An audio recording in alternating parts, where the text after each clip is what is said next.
முதல்ல லாபம் நெறைய கிடைக்குங்கிற நோக்கத்துல இதுல இறங்கக்கூடாது. இந்த விவசாயிகள் வந்து நெறைய பேர் நலன் வருவாங்கன்னு சொல்லி தான் இத ரொம்ப விருப்பப்பட்டு பண்ணது. நம்ம தமிழ்நாட்டுல மொத்தம் கொம்பு தேன், அப்புறம் மலைத்தேன், அடுக்கு தேன், இட்டாலியன் தேன், கொசு தேன் ஒரு வருஷத்திலே அது வந்து 250 எம்எல் தான் தேன் கிடைக்கும். அது 1 கிலோ வந்து ரூ. 5000 அந்த ரேட்டுக்கு போகும்.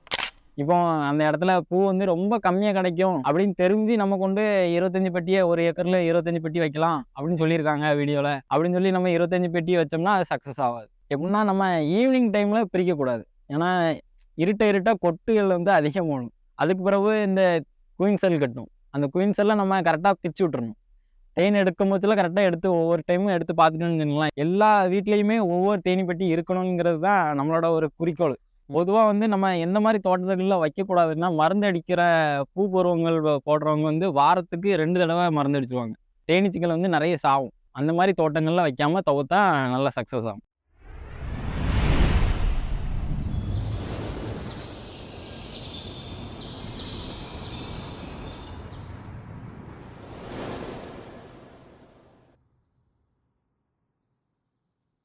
என்னோட பேர் வந்து ஜான் ராபின்ஸ். நான் பண்றது வந்து தேன் பண்ணை வச்சிருக்கிறேன். பப்ளி பீஸ்ன்னு ஒரு பீ ஃபார்ம் வச்சிருக்கேன். எத்தனை வருஷமா நீங்க இந்த தொழில்ல இருக்கீங்க? ஒரு 4 1/2 வருஷமா இருக்கிறேன் இந்த ஃபீல்ட்ல. ஓகே. உங்களுக்கு எப்படி இந்த ஆர்வம் வந்துச்சு? பீ ஃபார்ம் பண்ணணும் அப்படின்னு சொல்லி. பீ ஃபார்ம் பண்ணணுங்கிறது வந்து சின்ன வயசுலேருந்தே நம்ம வீட்டில் வந்து பெட்டி இருந்து தேன் பெட்டி. அதில் இருந்தா நம்ம இதை பண்ணணும்னு ஒரு இன்ட்ரெஸ்ட். சின்ன வயசுலேருந்தே இந்த தேனி மேலே ஒரு ஈர்ப்பு இருந்ததுனால தான் இதை பண்ணினேன். இயற்கை விவசாயம் பண்ணுறவங்களுக்கு ரொம்ப யூஸ்ஃபுல்லாக இருக்கும். இதை வச்சு இந்த விவசாயிகள் வந்து நிறைய பேர் நலன் வருவாங்கன்னு சொல்லி தான் இதை ரொம்ப விருப்பப்பட்டு பண்ணேன். எத்தனை வகையான தேனீக்கள் இருக்கு நம்ம தமிழ்நாட்டில்? அது எது எது உகந்தது நம்ம வளர்க்குறது? நம்ம தமிழ்நாட்டில் மொத்தம் கொம்பு தேன், அப்புறம் மலைத்தேன், அடுக்கு தேன், கொசு தேன், இட்டாலியன் தேன். இந்த இட்டாலியன் பீஸ் வந்து நம்ம இங்கே தமிழ்நாட்டில் உகந்தது இல்லை. சில பேர் வளர்க்குறாங்கன்ட்டு ஒரு 2 இடத்துல வளர்க்குறாங்கன்னு கேள்விப்பட்டிருக்கேன். கோயம்புத்தூரில் ஒருத்தவங்க வளர்க்குறாங்க. ஆனால் வந்து சக்ஸஸ் ஆகுமான்னு தெரில. சக்ஸஸ் இல்லை. நம்ம தமிழ்நாட்டை பொறுத்தளவு இட்டாலியன் பீஸ் வந்து சக்ஸஸ் இல்லை. அப்புறம் கொசு தேன் நம்ம வந்து எல்லா இடத்துலையுமே வளர்க்கலாம். ஒரு வருஷத்துலேயே அது வந்து 250 எம்எல் தான் தேன் கிடைக்கும். அது 1 கிலோ வந்து ரூ. 5000 அந்த ரேட்டுக்கு போகும். கொசு தேன் அது நல்ல மருத்துவ குணம் உள்ளது. அப்புறம் இந்த வந்து அடுக்கு தேன். இது வந்து அடுக்கு தேன் வகை. எப்படின்னா பெட்டியில் வச்சு வளர்க்கலாம். நம்ம தமிழ்நாட்டில் வளர்க்க உகந்தது இதுவும் கொசு தேன். அப்புறம் மலத்தேன், கொம்பு தேன் வந்து நம்ம பெட்டியில் வச்சு வளர்க்க முடியாது. இப்போ நீங்கள் என்ன மாதிரியான தேன்களை நீங்கள் உற்பத்தி பண்ணியிருக்கீங்க? நம்ம ஃபேவராட்டு நம்ம பண்ணுறது வந்து முருங்கைத்தேன், அப்புறம் பல்மலர் தேன், அப்புறம் மாமரத்தேன், அப்புறம் இந்த தென்னை, வாழை மரம், இந்த மாதிரி மல்டிபிள் தேனாட்டு வச்சுருக்கோம். வேறு முருங்கை, மாமரம், இந்த முந்திரி தேன் இதை வந்து ஃபேவராட்டு பண்ணிகிட்டு இருக்கோம். ஒருத்தர் வந்து பீ ஃபார்ம் வைக்கணும் அப்படின்னு சொல்லிட்டு ஒரு ஆர்வம் இருக்கிற ஒரு பர்சன் வந்து உங்ககிட்ட கேட்குறாங்க அப்படின்னா, நீங்கள் வந்து இந்த தப்பை செய்யாதீங்க, இது மாதிரி பண்ணிங்கன்னா இன்னும் சக்ஸஸாக நம்ம ஆகலாம் அப்படின்றது அவங்களுக்கு என்ன அட்வைஸ்? முதல்ல லாபம் நிறைய கிடைக்குங்கிற நோக்கத்தில் இதில் இறங்கக்கூடாது. 1. 2வது ஃபஸ்ட்டு ஒரு 10 இல்லைன்னா 15க்குள்ளே பெட்டி வச்சு மெயின்டெனன்ஸ் பண்ணி அதில் நம்ம நல்லா கற்றுக்கிட்டு தேர்ச்சி அடைஞ்ச பிறகு நல்லா ட்ரெயின் ஆகின பிறகு தான் நம்ம அதை சக்ஸஸ்ஃபுல்லாக பண்ண முடியும். எந்த தொழில்னாலுமே அப்படி தான். இதில் முக்கியமாக என்னென்னா அதை நம்ம எப்படிலாம் கையாளணும்னு நல்லா தெரிஞ்சிருக்கணும். தேனிச்சு கொட்டும். ஆனால் நம்ம அதை பயப்படாமல் ஹேண்டில் பண்ணணும். அந்த நம்ம பொறுமையாக ஹேண்டில் பண்ணால் அதை நம்ம ஒன்றும் செய்யாது. அதை நம்ம நல்லா தெரிஞ்சுக்கிட்டாலே இது வந்து போதுமான இது. அப்புறம் நல்ல ஒரு பீ கீப்பராக நம்மளுக்கு நல்லா தெரிஞ்சிருக்கணும். அவங்கக்கிட்ட போதுமான அளவு நம்ம டவுட்லாம் கேட்டு கிளியர் பண்ணிக்கணும். என்னென்ன டவுட் வந்தாலும் கேட்டுட்டு நம்ம ஒன்று செய்யணும். இல்லாட்டா நம்ம சும்மா எடுத்தன்னு செஞ்சோம்னா இதில் சக்ஸஸ் ஆக முடியாது. 1. 2வது என்னென்னா நம்ம வந்து நல்ல ட்ரைனிங் எப்படின்னா 1.5 வருஷமாவது நல்லா பயிற்சி பண்ணிவிட்டு அதுக்கடுத்தது இந்த தேன் பண்ணையை இது பண்ணலாம். பெருசாக பண்ணணும்னா அப்படி பண்ணணும். ஆரம்ப கட்டத்தில் வந்து ஒரு 10 பெட்டிகள் மினிமம் இல்லை 15 பெட்டிகள் மினிமம் அவ்வளோதான் ஸ்டார்ட் பண்ணணும்னு சொல்கிறீங்க. ஆமாம். அதுக்கு மேலே வச்சோம் அப்படின்னா அதில் வந்து நிறைய இழப்புகள் வரும். என்னன்னா மெழுகந்து பூச்சின்னு வரும். நம்ம வந்து ப்ராப்பராக வாரத்துக்கு ஒரு தடவை க்ளீன் பண்ண வேண்டியிருக்கும். அப்படி ஒரு வேளை க்ளீன் பண்ணாமல் ஸ்ட்ரென்த்து கம்மியாக இருந்தனாலே மெழுகந்து பூச்சி அட்டாக் பண்ணும். ஸ்ட்ரென்த் அதிகமாக இருந்ததுன்னா அதுவே மேனேஜ் பண்ணும் ஓரளவு. அந்த 50 பெட்டி வச்சுருக்கோம்னா 50 பெட்டிலையும் ஒரே அளவுக்கு ஸ்ட்ரென்த் வச்சுருந்தோம்னா நம்ம தப்பிச்சிடலாம். ஸ்ட்ரென்த் இல்லை கம்மியாக வாங்கிட்டோம் பெட்டி. ஸ்ட்ரென்த்து அப்புறம் குஞ்சு முட்டை. இந்த நம்ம புழுக்களை வந்து நம்ம பொறிக்கிற பருவம் அந்த குஞ்சு எல்லாம் என்ன முட்டை பருவம் எல்லாம் இருக்கான்னு பெட்டியை பார்த்தோம். கரெக்டான பெட்டியில் நம்ம வாங்குறவர்கிட்டையும் நேரில் போய் பார்த்தாலும் சரி, நம்பிக்கையான ஆள்கள்கிட்ட பெட்டி வாங்கணும். இந்த மாதிரி குஞ்சு முட்டைலாம் இருந்து நல்ல ஸ்ட்ரென்த் இருந்துன்னா நம்ம நம்பிக்கையாக வாங்கி எத்தனை பெட்டினாலும் வைக்கலாம். எப்படின்னா மெயின்டெனன்ஸ் ப்ராப்பராக ஓரளவு தெரிஞ்சினாலே நம்ம அதில் சக்ஸஸ் ஆகிடும். இப்போ மெழுகந்து பூச்சி அப்படின்னு சொல்கிறீங்க, அது வந்து சப்போஸ் அந்த தேன் பெட்டிக்குள்ளே வந்துச்சு அப்படின்னா ராணி தேனியே வந்து வெளியேற்றிரும் அப்படின்ற மாதிரி கூட சொல்கிறீங்க. அது வந்து எப்படி கட்டுப்படுத்தலாம் நம்ம புதுசாக ஆரம்பிக்கிறவங்க அப்படின்னா அவங்களுக்கு வந்து என்ன மாதிரியான அறிவுரைகள் நீங்கள் சொல்ல முடியும்? எப்படின்னா முதல்ல வந்து ஸ்ட்ரென்த்து நிறையா இருந்ததுன்னா ஓரளவு அதுவே கட்டுப்படுத்திடும். அப்புறம் இந்த அடிப்பலகையை நம்ம அடிக்கடி வந்து 7 நாளுக்கு ஒரு தடவை க்ளீன் பண்ணிட்டோம்னாலே அந்த மெழுகுந்து பூச்சியை தவிர்த்துடலாம். வேற இன்னொன்று கவனிக்க வேண்டியதுன்னா ஸ்ட்ரென்த்து எந்த அளவுக்கு இப்போ 3 அடைக்கு தான் ஸ்ட்ரென்த்து இருக்குன்னு வைங்களேன். சில டைம் செட்டு புரிஞ்சு நம்மள அறியாமல் விட்டுருப்போம், கவனிக்காமல் விட்டுருப்போம், ஒரு மாதம் பார்க்காம விட்டுருந்தோம்னு வச்சுக்கோங்களேன். ஒரு வேளை பாப்புலேஷன் அதிகமாகி ஒரு செட்டோ 2 செட்டோ பிரிஞ்சு போயிட்டுன்னு வைங்களேன். ஏதோ ஒரு செட்டு இருக்குது, அதில் 3 அடையில் இப்போ 6 அடை இருக்குது, ஆனால் 3 அடைக்கு தான் தேனீச்சு இருக்குது அப்படிங்கிற பட்சத்தில் மெழுகுந்து பூச்சி அட்டாக் பண்ணுறதுக்கு நிறைய சான்ஸ் இருக்குது. அப்போ என்ன பண்ணணும்னா எந்த அளவுக்கு அடை ஸ்ட்ரென்த் இருக்கோ அந்த அளவுக்கு தேன் அடையை வச்சா போதும். அதிகமான அடைகள் வைக்கும் பட்சத்தில் அந்த அடையை இந்த தேனீச்சிகள் வந்து மெயின்டெனன்ஸ் பண்ணிக்கிடாது. அப்படிங்கிற பட்சத்தில் இந்த வேக்ஸ் அட்டாக் பண்ணும். அப்படிங்கிற பட்சத்தில் நம்ம வந்து அதை தடுக்கிறதுக்கு ஒரே வழின்னா நம்ம அதை அந்த அடிப்பலையை க்ளீன் பண்ணணும். இதில் வந்து நைட் நேரத்தில் வந்து மெழுகந்து பூச்சிகள் வந்து முட்டை வச்சுட்டு போயிடும். அந்த மெழுகந்து பூச்சி வளர்றதுக்காக வேண்டி அந்த மெழுகை போய் சாப்பிடும். இதுதான் அதோட கான்செப்ட்டு. அதை வந்து கட்டுப்படுத்துறது அந்த ஸ்ட்ரென்த்து. அப்புறம் நம்ம வாரத்துக்கு ஒரு தடவை க்ளீன் பண்ணுறது. இதன் மூலமாக தான் அதை கட்டுப்படுத்த முடியும். வேறு எதுவும் வழிகள் கண்டுபிடிக்கலை. தேன் பண்ணை வைக்கிறது லாபமா நஷ்டமா? ஒரு விவசாயியாக இருந்தால் இந்த தேன் பெட்டிகள் மிக அவசியமா அப்படின்றத விளக்க முடியுமா? கண்டிப்பாக மிக அவசியம். ஏன்னா எப்படின்னா 96% வந்து நம்ம தேனீச்சிகளால் தான் நம்ம உலகத்திலேயே மகரந்த சேர்க்கை நடைபெறுது. எப்படின்னா ஈச்சி அந்த மாதிரி இருக்கலாம், ஆனால் பூச்சிகள்லேயே நம்ம தேனீச்சி தான் வந்து மகரந்த சேர்க்கையில் நிறைய பெரும்பங்கு வகிக்கிறது வந்து தேனீச்சிகளால் தான் நடக்குது. எதனாலன்னு பார்த்துட்டிங்கன்னா எல்லா பூக்கள்லேயுமே தேன் இருக்கும். அதை சேகரிக்கிறதுக்கு வந்து நம்ம தேனீச்சி போகும். அதை கலெக்ட் பண்ண போகும்போதுல நம்ம அந்த மகரந்தத்துலேருந்து இன்னொரு மகரந்தத்துக்கு போய் சேரும். அது மூலமாக தான் காய் உருவாகும். இதை வந்து நம்ம எல்லா விவசாயிகளும் பண்ணணும். அதுதான் நம்ம நோக்கத்தோடு வந்து இதை பண்ணிகிட்ருக்கோம். எல்லா வீட்லேயுமே ஒவ்வொரு தேனி பெட்டி இருக்கணுங்கிறது தான் நம்மளோட ஒரு குறிக்கோள். கொம்பு தேன் இதோ அந்த தேனீக்களை நம்மளுடைய பெட்டிக்குள்ளே போட்டு அடைச்சி வளர்க்க முடியுமா? அது சாத்தியமா? கொம்பு தேன் வந்து நம்ம நார்மலாக ஒரு கம்பில் வச்சு எடுக்கிறது தான் கொம்பு தேன். அது தானாக வச்சு எடுக்கணும். அதை நம்ம அந்த ராணியோட நம்ம வந்து எடுத்துகிட்டு தேனை மட்டும் வெட்டி எடுத்துகிட்டு வேணால் நம்ம அதே இடத்துல வச்சு நம்ம சாத்தியம். அதை வந்து நம்ம பெட்டிக்குள்ளே அடைக்க முடியாது. இது வந்து நாட்டு தேனீச்சி ரகம். நம்ம இதை அடுக்கு தேனின்னு அதனால இது வந்து பொந்துகளில் தான் இருக்கும். பெரும்பாலும் பொந்துகள், மரப்பொந்து அந்த மாதிரி இருக்கும். இது வந்து இந்த இருட்டு ஸ்பேஸை ரொம்ப விரும்பும். மரங்களுக்கு உள்ள, வேற பாறைகளுக்கு உள்ள, மண்ணுக்குள்ள, வேற செவுத்துக்குள்ள இந்த மாதிரி இருக்கும். அதை தான் நம்ம பெட்டிக்குள்ளே அடைச்சி அதை இப்போ ப்ரீட் பண்ணி வளர்த்துட்டு இருக்கோம். ஒரு பெட்டி இருந்தால் நம்ம வந்து எவ்வளோ தேன்களை நம்ம கலெக்ட் பண்ண முடியும்? இல்லை ஒரு பெட்டி சாத்தியமா? இல்லை எத்தனை பெட்டிகள் வைக்கணும் ஒரு விவசாயியானா? ஒரு விவசாயம்னா ஒரு ஏக்கருக்கு வந்து 25 பெட்டி வரைக்கும் வைக்கலாம். அந்த இடத்த தகுந்தாப்புல. எப்படின்னா இப்போ இந்த தோட்டத்தில் வச்சுருக்கோம்னு வைங்களேன். இப்போ ஃபுல்லுமே வாழைத்தோப்பு. இது வந்து வாழை பூ பூத்த பிறகு நல்லா தேன் கிடைக்கும். இதே போல் நம்ம இடத்த வந்து கரெக்டாக சூஸ் பண்ணணும். சூஸ் பண்ணால் மட்டும்தான் எத்தனை பெட்டி வைக்கணும் அப்படிங்கிறத முடிவு இருக்குது. இப்போ அந்த இடத்துல பூ வந்து ரொம்ப கம்மியாக கிடைக்கும் அப்படின்னு தெரிஞ்சு நம்ம கொண்டு 25 பெட்டியை ஒரு ஏக்கரில் 25 பெட்டி வைக்கலாம் அப்படின்னு சொல்லியிருக்காங்க வீடியோவில். அப்படின்னு சொல்லி நம்ம 25 பெட்டி வச்சோம்னா அது சக்ஸஸ் ஆகாது. பூ எந்த அளவுக்கு இருக்குது, மகசூல் இப்போ நல்லா பூ பூக்க இடத்துல கொண்டு நம்ம 25 பெட்டியும் வைக்கலாம், 50 பெட்டியும் வைக்கலாம். ஓகே. தேன் நல்லா கிடைக்கும் அப்படிங்கிற பிளேஸில் நம்ம போடலாம். முதல்ல ஒரு 5 பெட்டி போட்டு நம்ம அந்த இடத்துல எவ்வளோ தேன் கிடைக்குதுன்னு பார்த்துட்டு அதுக்கடுத்து நம்ம போட்டுக்கலாம். தேனீக்களை வளர்ப்பது எப்படி? தேனீக்களை வளர்க்குறது எப்படின்னா நம்ம பெட்டியில் வச்சுருக்குறோம். அப்புறம் அந்த இதை க்ளீன் பண்ணணும். முக்கியமானதுன்னா அந்த அடிப்பலகை இருக்குல்ல, இதை தூக்கிட்டு இதை க்ளீன் பண்ணது தான் மெயின் மேட்ரு.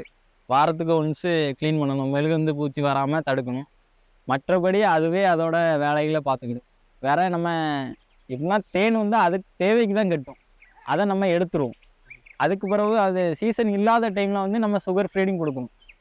அது வந்து கம்பல்சரி நம்ம கொடுத்தா தான் அது உயிர் வாழ முடியும். நம்ம அது தேவைக்கு சேகரித்து வைக்கிறது தான் நம்ம எடுத்துக்கிறோம், திருடி விடுவோம். நம்ம வந்து அதுக்கிட்ட இருந்து நம்ம இப்போ அதோட உணவை வந்து நம்ம திருடிக்கிடுவோம். நம்ம ரிட்டன் வந்து இந்த சக்கரை தண்ணியா இல்லாட்டா நம்மக்கிட்ட என்ன சோர்ஸ் இருக்கோ, வாழைப்பழம் வைக்கலாம், கரும்பு ஜூஸ் ஊற்றலாம், நம்ம நாட்டு சக்கரை வைக்கலாம், எதுனாலும் வைக்கலாம். இனிப்பான ஐட்டங்கள் நம்ம என்னது ஊற்றினாலும் அதை பிடிச்சிக்கணும். இப்போது அது மாதிரி வச்சு தேன் எடுக்கிறதுல நம்மளுக்கு வந்து தேனோட தரம் ஏதாவது பாதிக்கப்படும்? இப்போ சக்கரை தண்ணி வச்சு அந்த மாதிரி எடுக்கிறதுல கேட்குறீங்க? ஆமாம். அந்த மாதிரி நம்ம ஒன்று ப்ளஸ் வந்து அப்படி வச்சு எடுக்கிறாங்க அப்படின்னு நிறைய பேர் சொல்லுவாங்க. அது வந்து நம்ம முதல்ல 1 கிலோ தேன் எப்படின்னா தேன் வந்து 1 கிலோ தேன் குடித்தாதான் ஒரு அடை கட்டும். அது அடை கட்டுறதுக்கே அவ்வளோ காண்டு இருக்கும் போதுல 1 லிட்டர் குடிச்சு அது வந்து 1/2 கிலோ கூட வைக்காது, 1/4 கிலோ கூட வைக்காது. 1:1 தான் நம்ம சக்கரை தண்ணி கலப்போம். அது வந்து 1 கிலோ சீனிக்கு 1 லிட்டர் தண்ணி அப்படிங்கிற கலக்கி நம்ம அந்த பெட்டிக்கு கொடுத்தோம்னுங்களா, நம்ம ஒரு 2-3 தடவை கொடுத்தா தான் நம்ம அந்த தேனை கலெக்ட் பண்ண முடியும் ஒரு டைமு. அது வந்து முதல்ல ஒன்று அந்த தேன் வந்து ரிசல்ட் கிடைக்காது, நேச்சுரலாட்டு இருந்த மாதிரி இருக்காது, தண்ணியாட்டு இருக்கும். ரொம்ப லிக்விடானா ரொம்ப லிக்விடாட்டு அதை சாப்பிட்டு பார்த்தாலே தெரியும் சீனி தண்ணி அப்படின்ட்டு. அப்படிங்கிற பட்சத்தில் அது ஒன்றும் வேஸ்ட்டு. 2வது அது வந்து நம்மளுக்கு கட்டவும் செய்யாது. முதல்ல அதை எப்படி சொல்ல, அவ்வளோ ரூபாய்க்கு நம்ம வாங்கி வாங்கி வச்சுக்கிட்டே தான் இருக்கணும். வேற அது வைக்கவே செய்யாது மோஸ்ட்லி. அது குடிச்சு தீர்த்துட்டே இருக்கும், அவ்வளோதான். எப்படின்னா நம்ம அதிக அளவு நம்ம இப்போ நம்ம சக்கரை தண்ணி கொடுக்கும்போதுல பறந்து போகும். தேன் வளர்த்தால் என்ன லாபம்? தேனி வளர்த்தால் வந்து நம்ம இப்போ பெட்டி வந்து சேல்ஸ் பண்ணலாம். அப்புறம் வந்து தேன் மெழுகு, அப்புறம் தேனை வந்து சேல்ஸ் பண்ணலாம். இதிலேருந்து மதிப்பு கூட்டு பொருளாட்டு நம்ம குல்கந்து, தேன் குல்கந்து, அப்புறம் தேன் நெல்லிக்காய், இந்த தேன் பாதாம் பருப்பு அதெல்லாம் போட்டு நம்ம இந்த மாதிரி மல்டிபிளாக நம்ம எப்படி சொல்ல மதிப்பூட்டு பொருட்கள்லாம் நிறைய விற்கலாம், சேல்ஸ் பண்ணலாம். ஓகே. தேன் பெட்டி நீங்கள் வந்து ப்ரீடிங் பண்ணலாம் அப்படின்னு சொன்னீங்க. ஒவ்வொரு பெட்டியாக நீங்கள் பிரிச்சுக்கலாம் அப்படின்னு சொல்லிட்டு. இப்போ நான் ஒரு 15 பெட்டி ஒரு விவசாயி வாங்கியிருக்காங்க அப்படின்னா 15 பெட்டியை நான் வந்து 30 பெட்டியாக மாற்ற முடியும் அப்படின்ற மாதிரி சொல்லியிருந்தாங்க. அது வந்து எந்த பருவத்தில் நம்ம பண்ண முடியும்?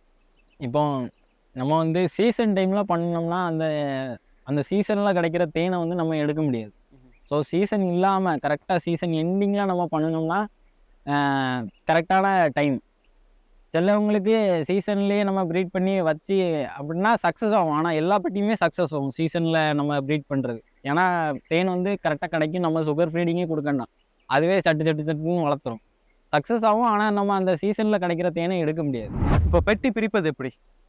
பெட்டி பிரிக்கிறது வந்து எப்படின்னா மொத்தம் 6 ஃப்ரேம் ப்ரூட் ஜம்பரில் இருக்கும். இது வந்து ஃப்ரூட் ஜம்பர், இது வந்து தேனரை, இது வந்து புழுவரை. இந்த புழுவரையில் 6 ஃப்ரேம் இருக்கும். இந்த 6 ஃப்ரேமில் 3 ஃப்ரேம் வந்து பழைய பெட்டியிலே இருக்கணும்.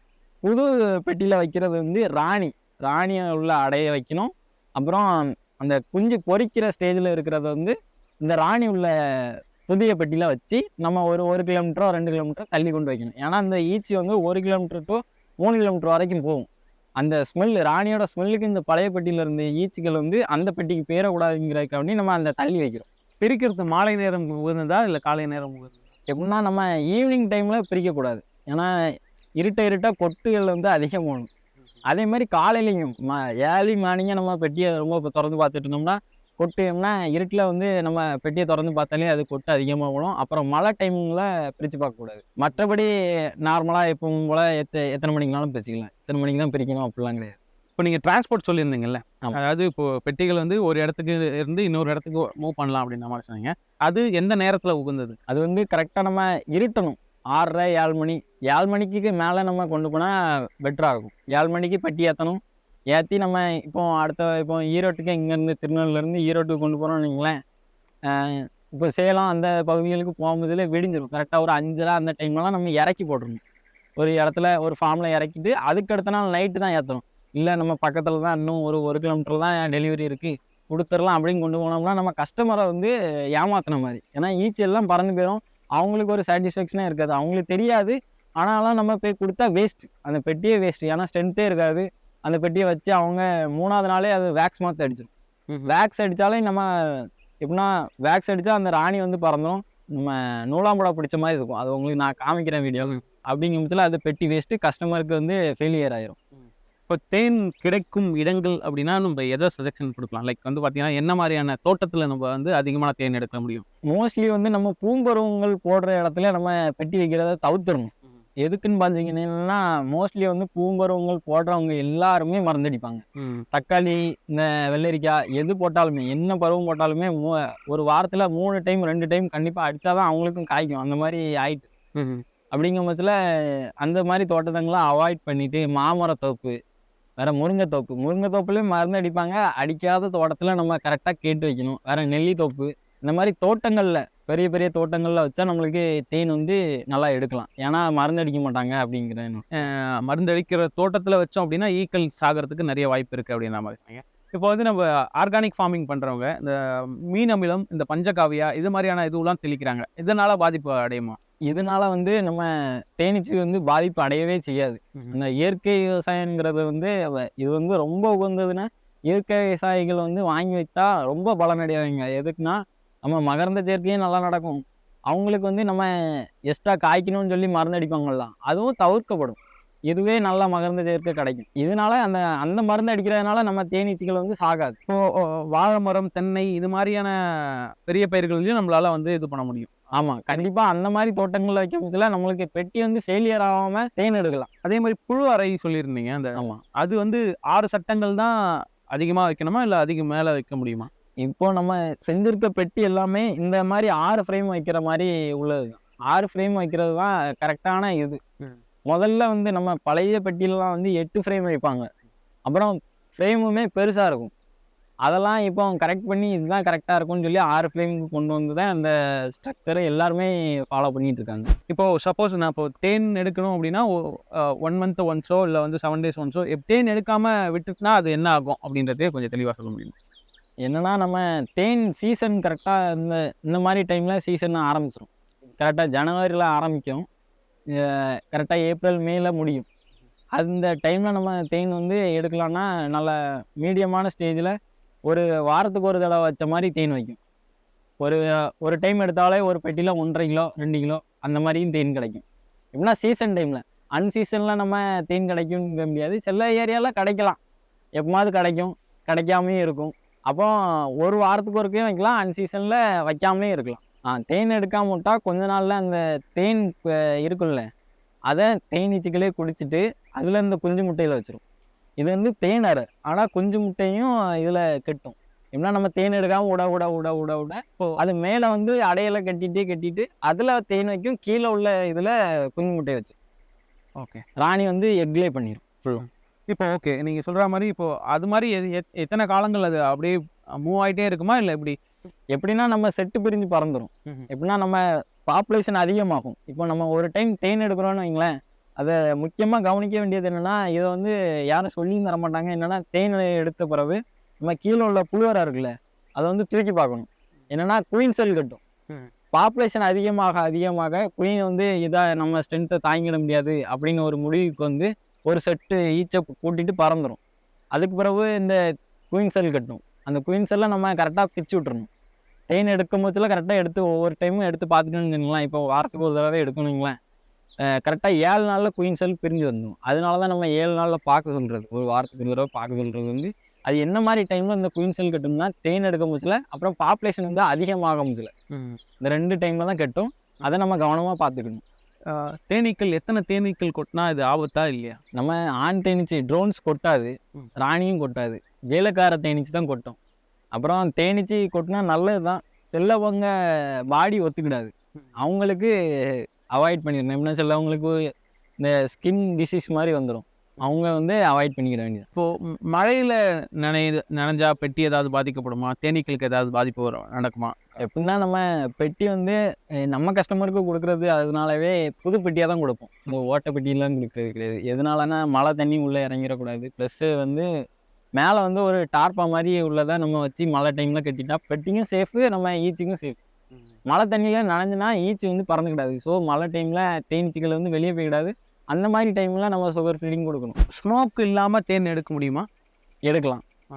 நம்ம பொறுமையாக ஹேண்டில் பண்ணால் எதையுமே அந்த தேனீச்சிக்கிட்ட நம்ம அதை பகைச்சா மட்டும்தான் அது நம்மளை கொட்டும். அதை நம்ம கரெக்டான பக்குவத்தில் மெதுவாக ஹேண்டில் பண்ணோம்னா அது நம்மளை ஒன்றுமே செய்யாது. சப்போஸ் இப்போ தேன் அறையில், அதாவது நீங்கள் சொன்ன மாதிரி புழு அறை தேன் அறைன்னு தனியாக இருக்குது. இப்போ தேன் அறையில் சப்போஸ் நீங்கள் சொன்ன மாதிரி தேன் எடுக்காமல் விட்டதுனால புழுக்கள் ஒரு 2 இடத்துல வந்து புழுக்கள் முட்டையிட்டு வச்சிருக்கு அப்படின்னா, அப்போ அதில் தேன் எடுக்கிறது சரியான முறையா, இல்லை வந்து தேன் எடுக்காமல் விடுறது கரெக்டான முறையா? எப்படின்னா புழுக்கள் வச்சுட்டுனா என்ன பண்ணணும்னா, நம்ம ஒன்று 2, 3 இருக்குன்னா வச்சுங்களேன், குச்சை வச்சே நம்ம எடுத்து விட்டுறலாம். ஒன்று. 2வது ஒரு அடை ஃபுல்லும் கட்டிட்டு புழு வச்சுட்டுனா அதை ஒன்று நம்ம சீவி விட்டுறணும். இல்லாட்டா புழுவை வந்து மூடலை, குஞ்சு பருவத்துக்கு இன்னும் வரல அப்படின்னா அந்த புழுக்களில் தண்ணி இருக்குல்ல, அது கோரி தெளிச்சா போதும். இல்லாட்டா ஸ்ப்ரே இருந்தால் ஸ்ப்ரே பண்ணி விட்டா போதும். அது வந்து நனைஞ்ச பிறகு அந்த ஈச்சிகளே அதை தூக்கி கீழே விட்டுரும். அதுக்கடுத்தது ஒரு 2 டைம் 3 டைம் எக்கு க்ளே பண்ணும் ராணி வந்து அந்த பழைய இதுக்கு.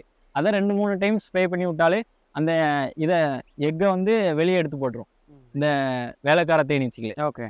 ராணி தேனீக்கும் இந்த வேலைக்கார தேனீக்கும் என்ன வேறுபாடு? ராணி தேனீச்சும் பெண் தேனீச்சு தான். வேலைக்கார தேனீச்சு வந்து மலட்டு தேனீச்சு. இதுவும் பெண் தேனீச்சில் மலட்டு தேனீச்சு. இது வந்து என்னன்னா ராயல் ஜெல்லி வந்து இது 5 நாள் கொடுத்து ஃபுல் ஒரு பெண்ணாட்டு உருவாகி வெளியே வரும். இது வந்து வேலைக்கார தேனீச்சு அப்படி கிடையாது. ராயல் ஜெல்லி 3 நாள் எடுக்கும். ராணி தேனியை வந்து உருவாக்குறதுனா எப்படி எப்படி உருவாகும்? அதுவா ஆட்டோமேட்டிக்காக நீங்கள் சொன்ன மாதிரி பெட்டியை பிரித்து வச்சாவே அதுவாக வந்து தேர்ந்தெடுக்குமா இல்லை எப்படி? இப்போ நம்ம ஒரு செட் ஆஃப் ஈச்சை பிரித்து கொண்டு போகிறதுல ஒரு செட்டில் ராணி இருக்கும், ஒரு செட்டில் ராணி இருக்காது. அதில் என்னன்னா ஒன் டே எக்குன்னு இருக்கும், ஒரு நாள் முட்டை. ஒரு நாள் முட்டையை எடுத்து ஒரு ராணி தேனீச்சின்னு உருவாக்காது, நிறைய உருவாக்கும். பெட்டியில் இப்போ 3 அடை தான் வச்சிருக்கோம்னு வைங்களேன், 3 அடையிலுமே தேனீச்சி ராணி தேனீச்சி உருவாக்கி வச்சிருக்கும். ஒன் டே எக்கு எல்லாத்தையும் எடுத்து கட்டி வைக்கும். அதை நம்ம கரெக்டான எப்படின்னா ப்ரௌன் கலரில் இருக்கும். 6 நாளுக்கு அப்புறம் இல்லாட்டா 7 நாள் கரெக்டாக பார்த்தோன்னு வச்சுக்கலாம், ப்ரௌன் கலரில் இருக்கும். அதை மட்டும் விட்டுட்டு வேற ஒரு குயின் செல் வந்து சின்னதாக விட்டுட்டு ஒரு குயின் செல் ப்ரௌன் கலரில் நல்லா பெருசாக விட்டுட்டு மிச்சம் எல்லாத்தையுமே நம்ம எடுத்துடணும். ஓகே, அதால் வந்து ஆட்டோமேட்டிக்காக அது மட்டும் தான் ப்ரீடிங் ஆகி. ஆமாம், அதுவே வேலைக்கார தேனீச்சே நல்ல ஒன் டே எக்கை தேர்ந்தெடுத்து அதுவே உருவாக்கிக்கிடும். நம்ம எல்லாம் எதுவும் இது பண்ண தேவையில்லை. தேன் பூச்சிகளை கட்டுப்படுத்தணும் அப்படின்னா ஏதாவது வழிமுறை இருக்கா? தேன் பூச்சிக்கெல்லாம் நம்ம கட்டுப்படுத்தணும்னு இல்லை, அது வந்து 60 நாளுக்கு ஒருக்கா நம்ம வேலைக்கார தேனீச்சே பாப்புலேஷன் எப்படின்னா செத்து போயிடும். நம்ம சீசன் டைமில் அதிகமாகும், ஏன்னா நம்ம தேன் நிறைய கிடைக்கும். குயின் வந்து முட்டை விடுற வேலை தான் அதுக்கு. அது வந்து முட்டையை விட்டுட்டே இருக்கும். அந்த டைமில் சீசன் அதிகமாகும், அதுவே கண்ட்ரோல் பண்ணிக்கிடும் ஓரளவு. அதே மாதிரி தேன் உற்பத்தி பண்ணியும் எங்களால் விற்க முடியல, அதனால் எங்களுக்கு நிறைய ப்ராப்ளம் வருது, தேனை வந்து எங்கே கொண்டு போய் எங்களால் சேர்க்கணும் முடியல அப்படின்ற மாதிரி நிறைய பேர் கமெண்ட் பண்ணுறாங்க. ஸோ இதுக்கான விளக்கம் உங்கள் சைட்லேருந்து நீங்கள் என்ன தரலாம்? என்னன்னா நம்ம பெட்டி வாங்குவோம்ல, அவங்கக்கிட்டே ஒன்று தேன் வந்து எப்படி சேல்ஸ் பண்ணணும்னு கேட்டுடணும். இல்லைன்னா நம்ம கஸ்டமர் இப்போ நம்மக்கிட்டே தேன் வாங்கி நிறைய பேர் சேல்ஸ் பண்ணாங்க. அது போக நம்ம வந்து ஹோல்சேலாட்டு பண்ணிகிட்ருக்கோம் தேன் வந்து நிறைய பேருக்கு. இப்போ தேன் வந்து சேல்ஸ் பண்ணி ப்ராஃபிட் ஏர்ன் பண்ண முடியாதுங்கிறவங்களுக்கு வந்து சோசியல் மீடியாவே யூஸ் பண்ணுங்கள் ஒன்று. 2வது, நம்ம எந்த அளவுக்கு நம்ம இந்த தொழிலில் நம்ம ஆர்வம் காட்டுறோமோ அந்த அளவுக்கு தேன் விற்கலாம். தேன் விற்க முடியாதுன்னு இல்லை, ப்ரீட் பண்ணி பெட்டி வைப்போம். அது வந்து சைடில் தான் நம்மளுக்கு ஏர்னிங் வரும். இப்போ பெட்டி வந்து எல்லா டைம்லையும் வாங்கிட்டு இருப்பாங்கன்னா வாங்க மாட்டாங்க. தேன் வந்து அப்படி கிடையாது. தேன் வந்து நிரந்தர வருமானம். தேன் பெட்டியில் வந்து நம்மளுக்கு அப்படி வருமானம் கிடைக்குமான்லாம் அப்படி கிடைக்காது. ஏன்னா தேன் வந்து முடிஞ்சால் வாங்குவாங்க. பெட்டி வந்து அப்படி இல்லை, நம்ம இதை மல்டிபிள் பண்ணிகிட்டே போயிடுவாங்க. இப்போ ஒரு பெட்டி வாங்கினாங்கன்னா அதை ப்ரீட் பண்ணுறதுக்கு எம்டி பாக்ஸ் தான் வாங்குவாங்க. அப்படிங்கிற பட்சத்தில் தேன் வந்து நல்லா சேல்ஸ் பண்ணலாம். இப்போ தேன் வந்து எத்தனை பேரோ டிமாண்டில் தான் இருக்குது. ஹனி வந்து சேல்ஸ் ஆகாது அப்படிலாம் கிடையாது. இப்போ நீங்கள் நல்ல தேனாக வச்சுருந்தீங்கன்னா உங்களுக்கு நீங்கள் யார்கிட்ட தேன் வாங்குனீங்களோ அவங்கக்கிட்டே ரெக்கமெண்ட் பண்ணால் அவங்களும் எடுத்துக்கிடுவாங்க. இப்போது சொல்லியிருந்தீங்களா எந்தெந்த மாதம் வந்து கரெக்டான மாதம்? வருடத்தில் ஒரு 7 மாதம் மட்டும்தான் நம்ம தேன் உற்பத்தி அதிகமாக பண்ண முடியும், அடுத்த மாதங்களில் இருக்கீங்களா பண்ண முடியாது அப்படின்னீங்க. நீங்கள் எதை லிஸ்ட் பண்ணுறீங்க? எந்தெந்த மாதங்களில் நீங்கள் வந்து லிஸ்ட் பண்ணுறீங்க? இங்கே நம்ம ஏரியாவை பொறுத்தளவு ஜனவரிலேருந்து ஆரம்பிக்கும் சீசன், ஏப்ரல் வரைக்கும் எடுக்கலாம். அதுக்கடுத்தது ஒரு 2-3 மாதம் ப்ரீடிங்கில் போயிடும். அதுக்கடுத்தது எங்கே எடுக்கலான்னு பார்த்துட்டிங்கன்னா கிருஷ்ணகிரி, தருமபுரி அந்த ஏரியாவில் வந்து கரெக்டாக செப்டம்பர் மாதம் சீசன் ஆரம்பிக்கும். செப்டம்பர் அந்த ஏரியாவுக்கு பெட்டி கொண்டு போயிருக்கும். தொழில் முறையாக பண்ணணும்னா நம்ம பெட்டியை வந்து டிரான்ஸ்போர்ட் பண்ணி கொண்டு போய் தேன் எடுத்தால் தான் உண்டு. ஒரே இடத்துல வச்சு நான் தேன் எடுத்துருவேன், அதை சேல்ஸ் பண்ணிடுவேன் அப்படின்னு இருந்தோம்னா நம்ம அதே இடத்துல தான் இருக்க வேண்டியிருக்கும். ஒரே இடத்துல இருக்காமல் நம்ம வேறு இடத்துக்கு கொண்டு போய் தேன் எடுத்தோம்னா தான் நம்ம தொழில் முறையாகவே இதை பண்ண முடியும்.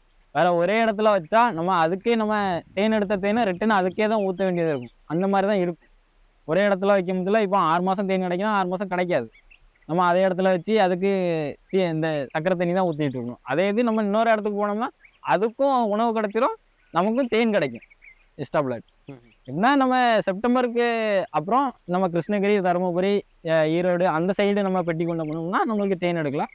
வேறு மற்றபடி நம்ம ஏரியாலேயே இப்போ எந்த ஏரியாவில் இருந்தாலும் ஜனவரிலேருந்து ஏப்ரல் வரை எல்லா ஏரியாலையுமே கிடைக்கும். இந்த செப்டம்பருக்கு அப்புறம் வந்து கிருஷ்ணகிரி, தருமபுரி, ஓசூர் அந்த ஏரியாவில் கொஞ்சம் நல்ல தேன் கிடைக்கும். அதனால் அங்கே கொண்டு போகலாம். தேனீக்களுக்கு ஏதாவது எதிரிகள் இருக்கா? அதோட எதிரிகள்லாம் எதை சொல்லலாம்? ஓணாம், பல்லி, அப்புறம் இந்த எறும்புகள். எப்படின்னா தேன் எடுத்தாலே எறும்பு பொடி போட்டுருணும், இல்லாட்டா இதில் கிரீஸ் வச்சிடணும் சுற்றி 4 கால்லையும் வச்சா பெட்ரு. அதை அவாய்ட் பண்ணிடலாம். நம்ம இப்போ பெட்டி வைக்கிறோன்னா ரொம்ப அடர்ந்து இப்போ புல்லுக்குள்ளேயே அதுக்குள்ளேயே கொண்டு வைக்கக்கூடாது. கொஞ்சம் க்ளீனாகிட்டு இருந்ததுன்னா அந்த ஓந்தாம்பள்ளிலாம் போகாது. இல்லாட்டா உள்ள போய் பெட்டிக்குள்ளே போய் இந்த ஈச்சிகளை பிடிச்சி திங்கிறது அஸ் யூஸ்வலாக நடக்கிறது மாதிரி ஆயிரும். ஏன்னா எந்த எந்த மரத்தாலான பெட்டியை தயாரிக்கணும் அது? எப்படின்னா நம்ம மகாகனி மரத்தில் செஞ்சுருக்கோம். உள்ளே வந்து தேக்கு ஃப்ரேமில் இருக்கும். அப்புறம் இன்னொன்று வந்து தேக்குலேயே செஞ்சுருக்கோம் பெட்டி. காஸ்ட் வந்து கொஞ்சம் கூட வரும். அதனால நம்ம வந்து எல்லாத்துக்குமே இதை சஜெக்ஷன் பண்ணிடுவோம். என்ன குறைந்த ரேட்டாகவும் இருக்கும், நிறைய நாள் கிடக்கவும் செய்யும். நம்ம காஸ்ட்டுக்கு உகந்ததாக இருக்கும், நார்மலான ப்ரைஸில் நல்ல பெட்டியாகவும் இருக்கும். அப்படிங்கிறதுனால மகாகனி உள்ள தேக்கு ஃப்ரேம் போட்டு தேன் பெட்டி வச்சு வளர்க்குறதுனால ஒவ்வொரு இடத்துக்கும் நம்ம டிரான்ஸ்போர்ட் பண்ண முடியுமா? டிரான்ஸ்போர்ட் வந்து நம்ம எந்த டைம்லனாலும் பண்ணிக்கலாம். என்னென்னா நம்ம 7 மணிக்கு பிறகு எடுக்கணும். காலையில் விடியதுக்கு முன்னாடி நம்ம பெட்டி இறக்கி வச்சிடணும். இல்லை விடிஞ்ச பிறகும் கொண்டு போயிடும், பக்கத்தில் தான், இன்னும் 5 கிலோமீட்டர் தான் அப்படின்னு நினச்சோம்னா எல்லா ஈச்சும் பறந்து போயிடும். ஏன்னா விடிஞ்ச உடனே நம்ம அந்த தேனீச்சிகள் வந்து பொதுவாகவே வெளியே வந்துடும் வெளிச்சத்தை கண்டா. அப்படிங்கிற பட்சத்தில் அது வந்து போலன்ஸு அதெல்லாம் கலெக்ட் பண்ணதுக்கு வெளியே வரப்போல நம்ம ஈச்சி எல்லாமே ஸ்ட்ரென்த்து குறைஞ்சிடும். நம்ம பெட்டி வந்து கொண்டு போய் வச்சும் வேஸ்ட்டு. அந்த குயின் வந்து பறந்து போயிடும். பொதுவாக வந்து நம்ம எந்த மாதிரி தோட்டத்துக்குள்ள வைக்கக்கூடாதுன்னா, மருந்து அடிக்கிற பூ பருவங்கள் போடுறவங்க வந்து வாரத்துக்கு 2 தடவை மருந்து அடிச்சுவாங்க. இப்போ வெள்ளரிக்காய், இந்த தக்காளி இந்த மாதிரி போடுறவங்க வந்து பூச்சிக்கொல்லி அந்த மாதிரி அடிக்கும் பட்சத்தில் நம்ம தேனீச்சிகள் வந்து நிறைய சாகும். அப்படிங்கும் பட்சத்தில் பெட்டி வந்து அடி வாங்கிடும். அந்த மாதிரி தோட்டங்கள்லாம் வைக்காமல் தவிர்த்தா நல்லா சக்ஸஸ் ஆகும். இப்போ தேனீக்களில் வந்து ஒரு தேன் பண்ணையாளர் புதுசாக ஸ்டார்ட் பண்ணுறாங்க அப்படின்னா கண்டிப்பாக கொட்டுகள் விழுவும் நினைக்கிறேன். கொட்டுக்கள் விழாமல் நான் வந்து என்னால் தேன் பண்ணையை சக்ஸஸ்ஃபுல்லாக ரன் பண்ண முடியுமா? அப்படி கொட்டுக்கள் வாங்கணும் அப்படின்னா அதுக்கான வழிமுறைகள் என்னென்னலாம் பண்ணணும்? அந்த கொட்டுக்கள் வாங்காமல் இருக்கிறதுக்கு என்ன பண்ணலாம்? ஒன்று வந்து கொட்டுக்கள் வாங்காமல் பண்ண முடியுமான்னு கேட்டால் அது சுத்தமாக முடியாது. அதுக்கு நம்ம ட்ரெயின் ஆகி தான் ஆகணும். எப்படின்னா கொட்டு வாங்கும் போதில் அடையெல்லாம் நானும் கூட கொட்டு வாங்கும் போதில் கீழெல்லாம் தூக்கி போட்டு போயிருக்கேன். அதை வந்து நம்ம போக போக அந்த வழியை தாங்கிக்கிட்டால் தான் சரி சக்ஸஸ் ஆக முடியும்னு ஒரு இதில் இருந்தோம்னா சக்ஸஸ் பண்ணிடுவோம். அதில் இன்ட்ரெஸ்ட் இருந்தனாலே எந்த அளவுக்கு ஆர்வம் இருக்கோ அந்த தொழிலையும் நம்ம சக்ஸஸ் அடைஞ்சிருவோம். 1. 2வது வந்து கொட்டு வாங்காமல் பண்ணலான்னா ஸ்மோக்கர் வந்து நிறைய அடிக்க வேண்டியிருக்கும். அதை வந்து நம்ம போக போக பழகிக்கிடுவோம். இவ்வளோ ஸ்மோக் அடிக்கணும் பாவம்னு நம்மளுக்கே தோணும். அதுவும் ஒரு உயிரினம் தான் அப்படின்னு சொல்லிட்டு நம்ம பொறுமையாக எடுத்தாலே நம்மளை அது ஒன்றும் செய்யாது. 2வது கொட்டு வாங்காமல் பண்ண முடியுமான்னா ஸ்மோக் அடித்தாலும் கொட்டை தான் செய்யும். தேன் எடுக்கும் போதில் கொட்டு வாங்கினா தான் அந்த தேன் பண்ணையை வச்சு நடத்த முடியும். இப்போ நம்ம தேன் எடுக்கிறதுக்கு தேவையான பொருள் என்னன்னா ஸ்மோக்கரு, அப்புறம் வந்து கத்தி, அப்புறம் வந்து எக்ஸ்ட்ராக்டரு. இது எவ்வளோ வந்து தேன் எடுக்கிறதுக்கு தேவையான பொருள். முதல்ல வந்து நம்ம தேன் பெட்டியை வந்து மூடியை ஓப்பன் பண்ணிக்கணும். இப்படி ஸ்மோக் அடித்தா அந்த ஸ்மோக்கில் ஈச்செல்லாம் அந்த அச்சுறுத்தல் ஆகி கீழே போயிடும். பாருங்கள், அப்படி லைவாக தெரியுதா? அப்புறம் நம்ம என்ன செய்யணும்னா இந்த மூடியை நம்ம எப்படி கமத்தி வச்சிடணும். அதில் உள்ள ஈச்சிகள்லாம் வெளியே வராமல் இப்படி வச்சுக்கிட்டு இப்படி ஜாயின் பண்ணி இருக்கதை இப்படி வெட்டி எடுக்கணும். இந்த பெட்டிக்குள்ளே உதறணும். இந்த மாதிரி எடுத்துகிட்டு இதுக்குள்ளே வச்சிட வேண்டியதான். இதில் வந்து சீல் பண்ணல, அதனால் அப்படியே வைக்கிறோம். நம்ம அடுத்த இடம் எடுத்துருவோம்.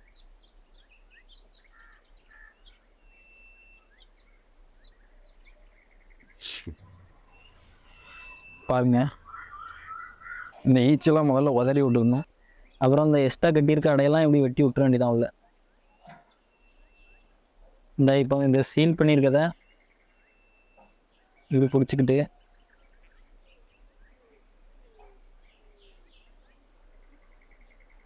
இந்த மாதிரி அறுத்து எடுக்கணும்.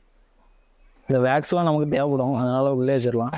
அதுக்கப்புறம் அப்படியே திருப்பிட்டு இந்த பக்கம் உள்ள ஹோலையும் எடுத்து விட்டுற வேண்டியதான். எடுத்து விட்டுட்டு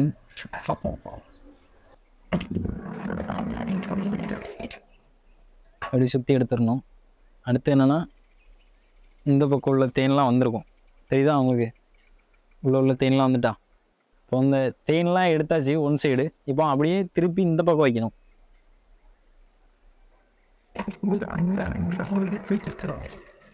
இந்த மாதிரி சுற்றிட்டு பார்த்தாலே தெரியும் முதல்ல இருந்ததுக்கும் இதில் ஒன்றுமே இல்லைன்னு தெரியுதில்ல. எவ்வளோ தேன் இருந்து இப்போ ஒன்றுமே இல்லை. இப்போ 2வது அதே போல் அப்படியே வச்சிடணும். எந்த மாதிரி எடுத்தோமோ அதே போல் ஃப்ரேம்ஸ் எல்லாம் அதே மாதிரி அடிக்கிட்டா முடிஞ்சு. இப்படி 4 அடை வச்சா நிறைய தேன் எடுக்கலாம். இல்லைன்னா 5 ஃப்ரேம் போட்டோம்னா எப்படின்னா சின்னதாக கட்டும், ஒல்லியாக. நமக்கு எடுக்கிறது கஷ்டமாக இருக்கும், ப்ளஸ் நிறைய தேனும் கிடைக்காது. நம்ம இதில் எவ்வளோ தேன் கிடச்சிருக்குன்னு இப்போ காமிச்சிருவோம் ப்ரோ லைவாகவே. இப்போ வந்து நம்ம ஒரே பெட்டியிலேயே 1.5 கிலோ கிட்ட தேன் எடுத்திருக்கோம். இது 1.750 காமிக்குதுன்னா பாட்டிலோட வெயிட் வந்து 250. மொத்தம் 1.5 கிலோ தேன் எடுத்திருக்கோம். அது போக அடையிலையும் தேன் இருக்கு பாருங்க. இவ்வளோ நேரம் நீங்களே பார்த்துருப்பீங்க. நம்ம நேச்சுரலாக எப்படி தேன் எடுக்கிறோம், எங்கெல்லாம் பெட்டி வைக்கிறோம், எந்த மாதிரி இடத்துல வைக்கலாம், எல்லாத்தையுமே நம்ம எக்ஸ்பிளைன் பண்ணியிருப்போம். நம்ம இதில் வந்து என்ன மாதிரி தேன்லாம் வந்து சேல்ஸ் பண்ணுறோன்னு பார்த்துட்டிங்கன்னா, மல்டி, பல்மலர் தேன், அப்புறம் முருங்கை தேன், மாமர தேன், அந்த மாதிரி நிறைய வகை தேன் வந்து நம்ம சேல்ஸ் பண்ணுறோம். வேறு வருஷம் முழுமே நம்மக்கிட்ட தேன் கிடைக்கும். ஹோல்சேல்னாலும் சரி, ரீட்டெயில்னாலும் சரி, நம்ம வந்து கொரியர் மூலமாக உங்கள் வீட்டுக்கே அனுப்பி வச்சுருவோம். நம்ம தமிழ்நாடு ஃபுல்லுமே தேன் சேல்ஸ் பண்ணுறதுக்கு எஃப்எஸ்ஐ சர்டிஃபிகேட் வாங்கி வச்சுருக்கோம். தமிழ்நாடு அரசுலேருந்து தந்திருக்காங்க நமக்கு. மாதத்தில் வந்து ஒரு டைம் வந்து நம்ம இலவச தேனீ வளர்ப்பு பயிற்சி நடத்துகிறோம். நீங்கள் நல்லா ட்ரைனிங் எடுத்துகிட்டு பண்ணுறதுக்காண்டி உங்களுக்கு ஒரு சப்போர்ட்டாக இருக்கணும்னு சொல்லி தான் நம்ம இலவச பயிற்சி நடத்துகிறோம். மாதத்தில் ஒரு தடவை, அதுவும் சண்டே தான் நடத்துகிறோம். நீங்கள் வந்து ஜாயின் பண்ணிக்கலாம். இந்த தொழிலை வந்து அனுபவம் இல்லாமல் பண்ண முடியாதுங்கிறதுக்காண்டி தான் நம்ம ட்ரைனிங்கே கொடுக்குறோம். அதனால நீங்கள் வந்து எந்த மாதிரி பெட்டி வாங்கலாம், எந்த மாதிரி ஈச் இருக்கும் அப்படின்னு சொல்லி நம்ம நல்லாவே எக்ஸ்பிளைன் பண்ணி ப்ராக்டிக்கலாக உங்களுக்கு எப்படிலாம் சொல்லித்தர முடியுமோ அப்போல்லாம் சொல்லி தந்து நாங்கள் பெட்டி தருவோம். நீங்கள் அதனால் ட்ரைனிங் அட்டன் பண்ணி வாங்கிடுங்க. இதே மாதிரி தேன்னாலும் தேன் பெட்டி இருந்தாலும் நம்ம நம்பருக்கு கான்டாக்ட் பண்ணி வாங்கிடுங்க. நம்மளோட நம்பர் வந்து 9025287780. இந்த நம்பருக்கு கான்டாக்ட் பண்ணிங்கன்னா மினிமம் ஆட்டு 5 தேன் பெட்டி கொடுத்தாலே நம்ம டோர் டெலிவரியாக பண்ணிடுவோம். அது போக 10 பெட்டி கொடுத்தா அப்போதே சொன்ன மாதிரி தான் எக்ஸ்ட்ராட்ரு, வேறு பீவேலு, ஸ்மோக்கரு, இந்த மாதிரி எல்லாமே ஃப்ரீயாகவே 10 பெட்டி வாங்குறவங்களுக்கு ஃப்ரீயாகவே தரோம். ஒரு பெட்டியோட விலை வந்து 2200 ரூபாய்க்கு கொடுக்குறோம். நன்றி.